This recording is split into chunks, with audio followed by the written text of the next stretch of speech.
سورۃ الاحزاب کا آغاز ہے۔ سورہ احزاب مدنی سورت ہے، ہجرت کے بعد اس کا نزول ہوا۔ قرآن پاک کی ترتیب کے اعتبار سے اس کا نمبر 33 ہے۔ قرآن پاک کے نازل ہونے کے اعتبار سے اس کا نمبر 90 ہے۔ اس میں 73 آیات ہیں اور 9 رکوع ہیں۔ 1280 کلمات ہیں، 5790 حروف ہیں۔ احزاب لشکروں کو کہتے ہیں۔ اس سورہ مبارکہ میں غزوہ احزاب، غزوہ خندق کا ذکر ہے، جس میں کافروں کے کئی لشکر مل کر مدینہ شریف پر حملہ آور ہوئے۔ اس مناسبت سے اس سورہ مبارکہ کا نام سورہ احزاب ہے۔ بسم اللہ الرحمن الرحیم، اللہ کے نام سے شروع جو نہایت مہربان رحم والا۔ یا ایھا النبی، اے نبی، اے غیب کی خبریں بتانے والے، یعنی ہماری طرف سے خبریں دینے والے، ہمارے اسرار کے امین، ہمارے رازوں کے امانت دار، ہمارا خطاب ہمارے پیارے بندوں کو پہنچانے والے۔ اللہ تعالیٰ نے اپنے حبیب صلی اللہ علیہ وسلم کو یا ایھا النبی کے ساتھ خطاب فرمایا، جس کے یہ معنی ہے اے غیب کی خبریں بتانے والے۔ نام پاک کے ساتھ یا محمد ذکر فرما کر خطاب نہ کیا، جیسا کہ دوسرے انبیاء علیہ السلام کو خطاب فرمایا ہے۔ اس سے مقصود آپ کی تکریم اور آپ کا احترام اور آپ کی فضیلت کا ظاہر کرنا ہے۔ یا ایھا النبی اتق اللہ، اے غیب کی خبریں بتانے والے نبی، اللہ کا یوں ہی خوف رکھنا۔ اتق اللہ، اللہ کا یوں ہی خوف رکھنا۔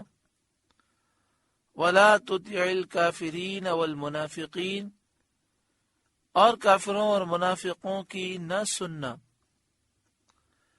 اس آیت کریمہ کا شان نزول یہ ہے، ابو سفیان بن حرب اور اکرمہ بن ابی جہل اور ابو الاعور سلمی جنگ احد کے بعد مدینہ طیبہ میں آئے اور منافقین کے سردار عبداللہ بن ابی بن سلول کے یہاں مقیم ہوئے۔ سید عالم صلی اللہ علیہ وآلہ وسلم سے گفتگو کے لیے انہوں نے امان حاصل کی۔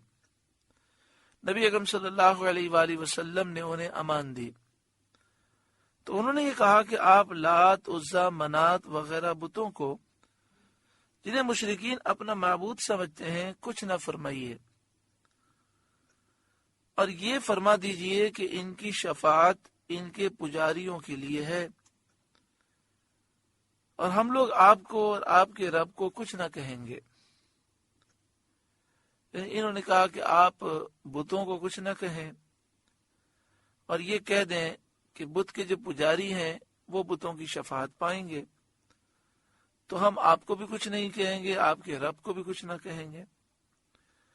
سید عالم صلی اللہ علیہ وآلہ وسلم کو ان کی یہ گفتگو بہت ناگوار ہوئی اور مسلمانوں نے ان کے قتل کا ارادہ کیا۔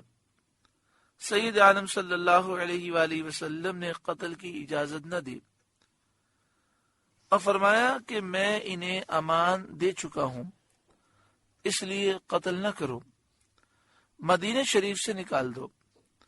چنانچہ حضرت عمر رضی اللہ تعالی عنہ نے نکال دیا۔ اس پر یہ آیت کریمہ نازل ہوئی۔ اس میں خطاب تو سید عالم صلی اللہ علیہ وآلہ وسلم کے ساتھ ہے اور مقصود ہے آپ کی امت سے فرمانا کہ جب نبی کریم صلی اللہ علیہ وآلہ وسلم نے امان دی تو تم اس کے پابند رہو اور اللہ سے ڈرتے رہو اور نقد عہد کا ارادہ نہ کرو، عہد توڑنے کا ارادہ نہ کرو، اور کفار و منافقین کی خلاف شرع بات نہ مانو۔ ان اللہ کان علیما حکیما، بے شک اللہ علم و حکمت والا ہے۔ وَاتَّبِعْ مَا يُوحَى إِلَيْكَ مِن رَبِّكَ، اور اس کی پیروی رکھنا جو آپ کے رب کی طرف سے آپ کو وحی ہوتی ہے، یعنی جو وحی آپ پر نازل ہوتی ہے اسی کی آپ پیروی کریں۔ ان اللہ کان بما تعملون خبیرا، اے لوگوں اللہ تمہارے کام دیکھ رہا ہے۔ وتوکل علی اللہ، اور اے محبوب آپ اللہ پر بھروسہ رکھیں۔ وکفی باللہ وکیلا، اور اللہ بس ہے کام بنانے والا، اللہ کافی ہے کام بنانے والا۔ ما جعل اللہ لرجل من قلبین فی جوفہ، اللہ نے کسی آدمی کے اندر دو دل نہ رکھے۔ اس آیت کریمہ کی ایک تفسیر یہ ہے کہ اللہ تعالیٰ نے جب دو دل پیدا نہ کیے، دل ایک ہی ہے، تو اس میں یا تو اللہ اور اس کے رسول کی محبت ہوگی، یا دنیا اور دنیا داروں کی محبت ہوگی، یا اس دل میں اللہ اور اس کے رسول کی محبت اور اللہ کا خوف ہوگا، یا دنیا داروں کا خوف ہوگا۔ جب ایک ہی دل ہے تو اللہ ہی سے ڈرے۔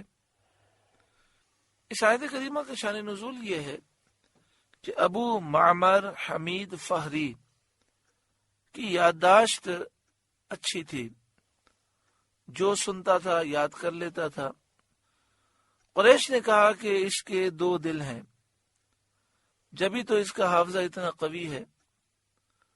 وہ خود بھی کہتا تھا کہ اس کے دو دل ہیں اور ہر ایک میں حضرت سید عالم صلی اللہ علیہ وسلم سے زیادہ دانش اور عقل ہے، نعوذ باللہ من ذالک۔ جب بدر میں کافر مشرک بھاگے تو ابو معمر اس انداز سے بھاگا کہ ایک جوتی ہاتھ میں ایک پاؤں میں بھاگے جا رہا تھا۔ ابو سفیان سے ملاقات ہوئی تو ابو سفیان نے پوچھا کیا حال ہے؟ ابو معمر حمید فہری بولا لوگ بھاگ گئے تو میں بھی بھاگ رہا ہوں۔ تو ابو سفیان نے پوچھا ایک جوتی ہاتھ میں اور ایک پاؤں میں کیوں ہے؟ کہا اس کی مجھے خبر ہی نہیں، میں تو یہی سمجھ رہا ہوں کہ دونوں جوتیاں پاؤں میں ہیں۔ اتنا خوف طاری تھا کہ ایک جوتی اس کے ہاتھ میں ہے لیکن وہی سمجھ رہا ہے دونوں جوتیاں پاؤں میں نے پہنی ہوئی ہیں۔ اس وقت قریش کو معلوم ہوا کہ دو دل ہوتے تو جوتی جو ہاتھ میں لیے ہوئے تھا بھول نہ جاتا۔ ایک قول یہ بھی ہے کہ منافقین سید عالم صلی اللہ علیہ وآلہ وسلم کے لیے دو دل بتاتے تھے اور کہتے تھے ان کا ایک دل ہمارے ساتھ ہے اور ایک دل اپنے صحابہ کرام کے ساتھ ہے۔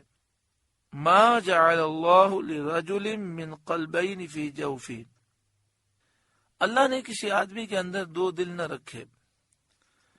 وما جعل ازواجکم اللائی تظاہرون منہن امہاتکم، اور تمہاری ان عورتوں کو جنہیں تم ماں کے برابر کہہ دو تمہاری ماں نہ بنایا۔ زمانے جاہلیت میں جب کوئی اپنی عورت سے زہار کرتا تھا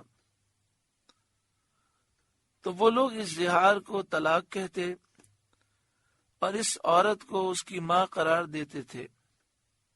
تو یہ آیت کریمہ نازل ہوئی، اس کا یہ حصہ نازل ہوا ان کے رد میں۔ وما جعل ادعیاءکم ابناءکم، اور نہ تمہارے لے پالکوں کو تمہارا بیٹا بنایا۔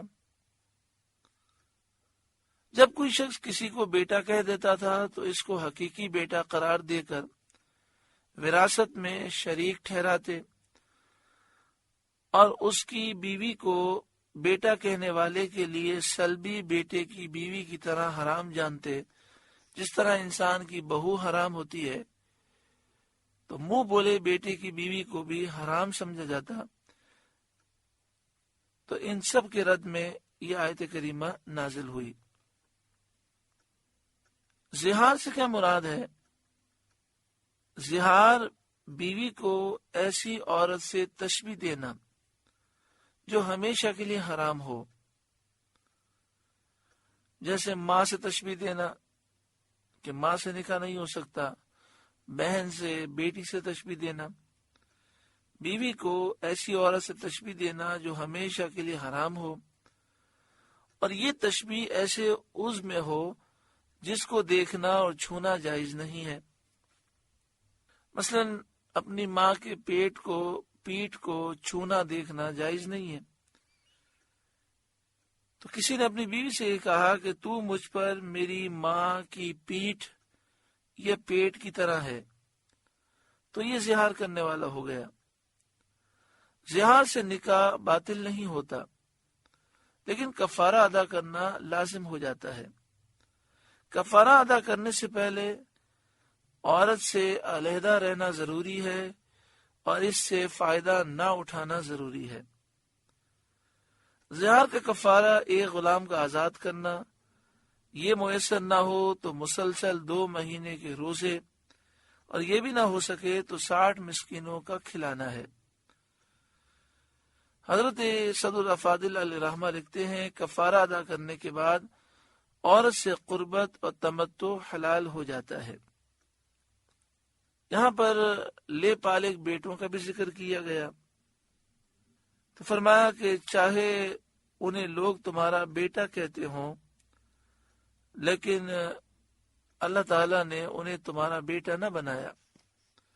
ذالکم قولکم بافواہکم، تمہارے اپنے منہ کا کہنا ہے، یعنی بیوی کو ماں کے مثل کہنا، اور لے پالک بچے کو جسے پرورش کے لیے تم نے لے لیا ہے اس بچے کو بیٹا کہنا بے حقیقت بات ہے۔ نہ بیوی ماں ہو سکتی ہے، نہ دوسرے کا بیٹا اپنا بیٹا ہو سکتا ہے۔ نبی کریم صلی اللہ علیہ وآلہ وسلم نے جب حضرت زینب بنت جہش سے نکاح کیا تو یہود و منافقین نے زبان تان کھولی اور اعتراض کرنے لگے اور کہا کہ حضرت محمد مصطفیٰ صلی اللہ علیہ وسلم نے اپنے بیٹے زید کی بیوی سے شادی کر لی، کیونکہ پہلے حضرت زینب زید کے نکاح میں تھیں، اور حضرت زید ام المومنین حضرت خدیجہ کبریٰ رضی اللہ تعالی عنہا کے زر خرید تھے۔ انہوں نے حضرت سید عالم صلی اللہ علیہ وسلم کی خدمت میں انہیں ہبہ کر دیا۔ حضور صلی اللہ علیہ وآلہ وسلم نے زید کو حاصل کر کے آزاد کر دیا، تب بھی وہ اپنے باپ کے پاس نہ گئے۔ پھر ساری زندگی نبی اکرم صلی اللہ علیہ وآلہ وسلم کی خدمت میں رہے۔ حضور صلی اللہ علیہ وآلہ وسلم ان پر شفقت و کرم فرماتے تھے، اس لیے لوگ انہیں حضور صلی اللہ علیہ وآلہ وسلم کا بیٹا کہنے لگے، اور لوگ کہتے زید بن محمد، اس سے وہ حقیقتاً حضور صلی اللہ علیہ وآلہ وسلم کے بیٹے نہ ہو گئے۔ اور یہودیوں اور منافقین کا طعنہ بالکل غلط اور بیجا ہوا۔ اللہ تعالیٰ نے یہاں ان طعنہ دینے والوں کی تکذیب فرمائی اور انہیں جھوٹا قرار دیا۔ ذالکم قولکم بافواہکم، یہ تمہارے اپنے منہ کا کہنا ہے، حقیقتاً وہ بیٹے نہیں ہیں جنہیں تم نے بیٹا کہہ دیا، حالانکہ وہ منہ بولے ہیں، ان کی تم نے پرورش کی ہے۔ واللہ یقول الحق، اور اللہ حق فرماتا ہے، وہو یہدی السبیل، اور وہ راہ دکھاتا ہے، یعنی اللہ تعالی حق کی راہ دکھاتا ہے۔ لہذا لے پالکوں کو ان کے پالنے والوں کا بیٹا نہ ٹھہراؤ، بلکہ ادعوہم لآبائہم، انہیں ان کے باپ ہی کا کہہ کر پکارو، ہوا اقسط عند اللہ، یہ اللہ کے نزدیک زیادہ ٹھیک ہے، یعنی جن سے وہ پیدا ہوئے ہیں انہی کی طرف ان کی نسبت کرو۔ جب یہ آیت کریمہ نازل ہوئی تو پھر مسلمان زید بن محمد کی جگہ زید بن حارثہ کہنے لگے۔ فَإِن لَّمْ تَعْلَمُوا آبَاءَهُمْ، پھر اگر تمہیں ان کے باپ معلوم نہ ہوں، اور اس وجہ سے تم انہیں ان کے باپوں کی طرف نسبت نہ کر سکو، فَإِخْوَانُكُمْ فِي الدِّينِ، تو دین میں یہ تمہارے بھائی ہیں، وَمَوَالِيكُمْ، اور بشریت میں تمہارے چچا زاد ہیں، تو تم انہیں بھائی کہو، اور جن کے لے پالک ہیں اس کا بیٹا نہ کہو۔ وَلَيْسَ عَلَيْكُمْ جُنَاحٌ، اور تم پر اس میں کچھ گناہ نہیں، فِيمَا أَخْطَأْتُمْ بِهِ، جو نادانستہ تم سے صادر ہوا، یعنی ممانعت سے پہلے جو تم نے بیٹا کہہ دیا اس پر تم پر گناہ نہیں۔ یا یہ معنی ہے کہ اگر تم نے لے پالک کو خطاً بغیر کسی ارادے کے ان کے پرورش کرنے والوں کا بیٹا کہہ دیا، یا کسی غیر کی اولاد کو محض زبان کی سبقت سے بیٹا کہا، تو ان صورتوں میں گناہ نہیں۔ وَلَٰكِن مَا تَعَمَّدَتْ قُلُوبُكُمْ، ہاں وہ گناہ ہے جو دل کے قصد سے کرو، ممانعت کے بعد۔ اب منع ہے، اب دل کے ارادے سے تم کسی کو بیٹا کہو گے، بیٹا سمجھ کر اسے مشہور کرو گے تو تم گناہگار ہوگے۔ وَكَانَ اللَّهُ غَفُورًا رَحِيمًا، اور اللہ بخشنے والا مہربان ہے۔ یہاں پر لے پالک بچوں کا مسئلہ ذکر کیا گیا۔ ہمارے یہاں پر لوگ بچوں کو گود لیتے ہیں اور پھر ان کے والد کا نام معلوم ہونے کے باوجود اپنا نام اس بچے کو دیتے ہیں، سارے کاغذات میں ہر جگہ اپنا نام ذکر کرتے ہیں۔ قرآن مجید فرقان حمید کے حکم کے مطابق یہ منع ہے، تو اس لیے اس سے بچنا لازم ہے۔ ہم عقل کے گھوڑے نہیں دوڑا سکتے، ہم کسی پر شفقت نہیں کر سکتے اللہ کی رحمت سے زائد۔ اللہ تعالیٰ کی رحمت بہت بڑی ہے، جب اللہ کا حکم ہے تو ہمیں عمل کرنا چاہیے، اور یہ خیال کہ یہ ہو جائے گا وہ ہو جائے گا، ان سارے خیالات کو ایک طرف رکھیں، جو شریعت کا حکم ہے اس پر عمل کریں۔ شرعی مسئلہ ذہن میں رکھیں کہ کسی غیر کو اپنا نام نہیں دے سکتے، اور نبی اکرم صلی اللہ علیہ وآلہ وسلم نے نسب بدلنے سے منع فرمایا، اور نسب بدلنے والوں پر آپ نے لعنت فرمائی۔ اللہ تعالیٰ ہر ایک کو عمل کی توفیق عطا فرمائے۔ آگے شاد فرمایا، النبی اولا بالمؤمنین من انفسہم، یہ نبی مسلمانوں کی جان سے زیادہ ان کے مالک ہیں۔ دنیا اور دین کے تمام امور میں یہ نبی زیادہ مالک ہیں، یعنی ہمیں اپنی جان پر جو اختیار ہے اس سے زیادہ ہمارے محبوب کو ہم پر اختیار ہے، دنیا اور دین کے تمام امور میں، اور نبی کا حکم ان پر نافذ ہے، نبی کی اطاعت واجب ہے، نبی کے حکم کے مقابلے میں نفس کی خواہش کو چھوڑنا واجب ہے۔ یا یہ معنی ہے کہ نبی صلی اللہ علیہ وسلم مومنین پر ان کی جانوں سے بھی زیادہ رحمت، نرمی، لطف و کرم فرماتے ہیں، اور زیادہ نفع دینے والے ہیں۔ یعنی ایک مومن، ایک شخص اپنی جان پر جو رحمت کرتا ہے، اس سے زیادہ محبوب کریم صلی اللہ علیہ وآلہ وسلم ہم پر رحیم ہے۔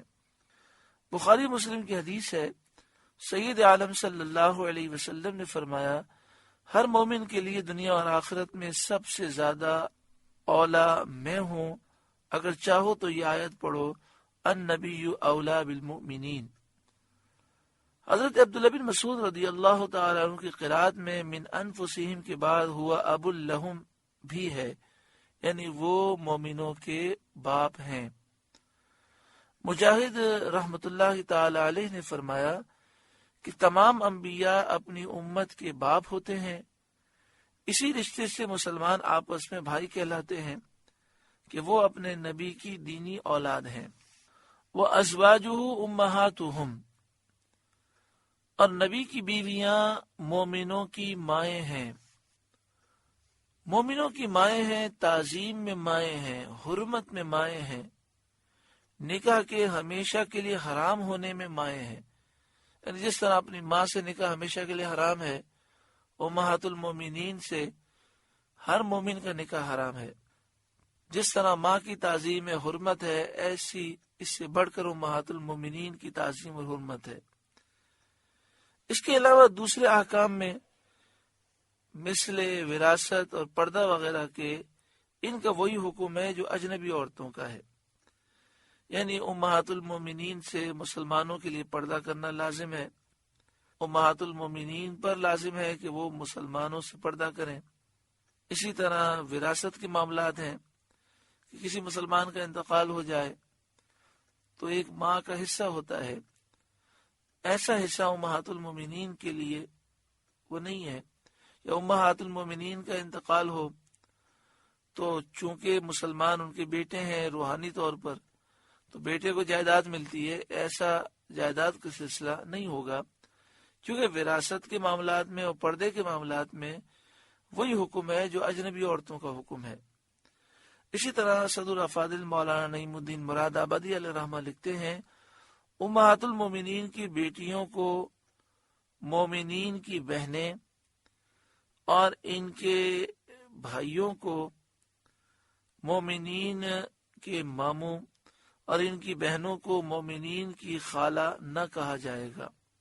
آگے ارشاد فرمایا، وَأُولُو الْأَرْحَامِ بَعْضُهُمْ أَوْلَىٰ بِبَعْضٍ فِي كِتَابِ اللَّهِ مِنَ الْمُؤْمِنِينَ وَالْمُهَاجِرِينَ، اور رشتہ دار اللہ کی کتاب میں ایک دوسرے سے زیادہ قریب ہیں بنسبت اور مسلمانوں اور مہاجروں کے، یعنی وراثت میں رشتہ داروں کا حق یہ مقدم ہے۔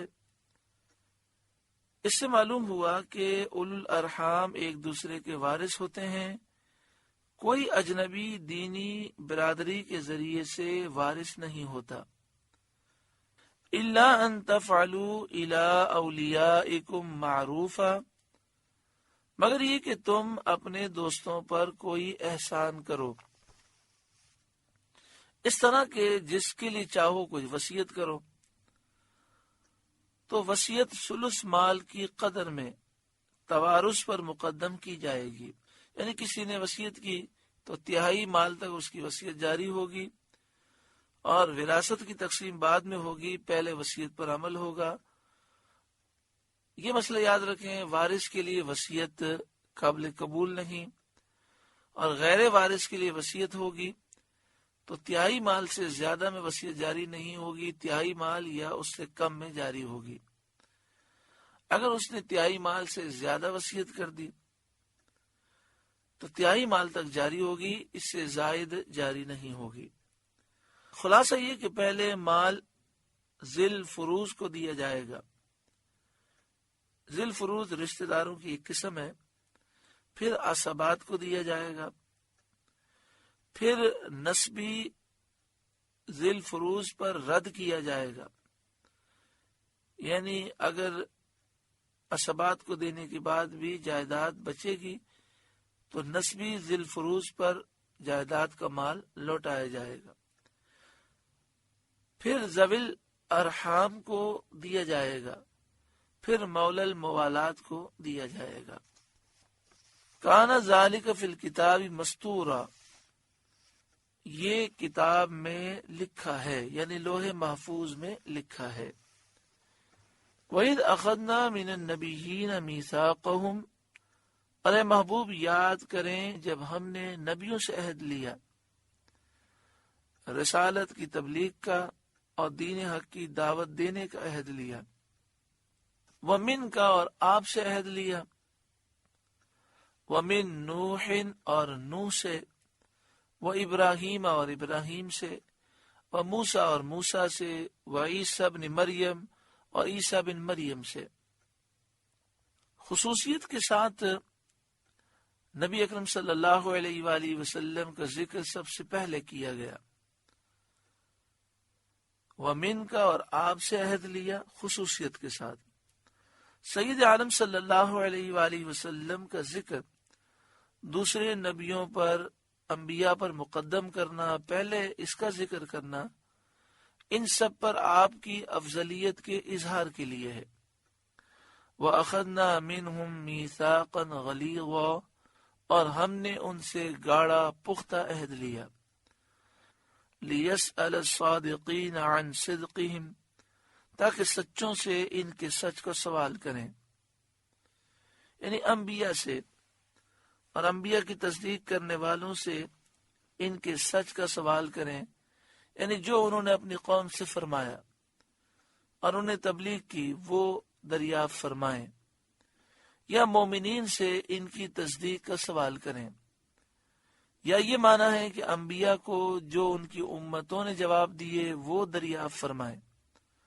اللہ تعالیٰ تو ہر بات کو ہمیشہ سے جانتا ہے، تو یہ کل بروز قیامت کیوں پوچھا جائے گا؟ اس سوال سے مقصود کفار کی تذلیل اور تبکیت ہے، یعنی کافر ذلیل و رسوا ہوں اور وہ افسوس میں ندامت سے آنسو بہائیں گے اور ذلیل و رسوا ہوں گے، شرمندہ ہوں گے۔ وَأَعَدَّ لِلْكَافِرِينَ عَذَابًا أَلِيمًا، اور اللہ نے کافروں کے لیے دردناک عذاب تیار کر رکھا ہے۔ سورہ احزاب کا پہلا رکوع مکمل ہوا۔ اللہ رب العالمین اس رکوع کے نور سے ہمارے قلوب کو روشن منور فرمائے، ہمارے تمام صغیرہ کبیرہ گناہوں کو معاف فرمائے، ہماری تمام ظاہری باطنی جسمانی روحانی بیماریاں برائیاں عیوب گناہوں کی عادتیں دور فرمائے۔ جو زندگی باقی ہے ہمیں ہر لمحے کی قدر عطا فرمائے، اور قبر و آخرت میں اللہ تعالی ہمیں کامیابی نصیب فرمائے، ایمان کی سلامتی نصیب فرمائے۔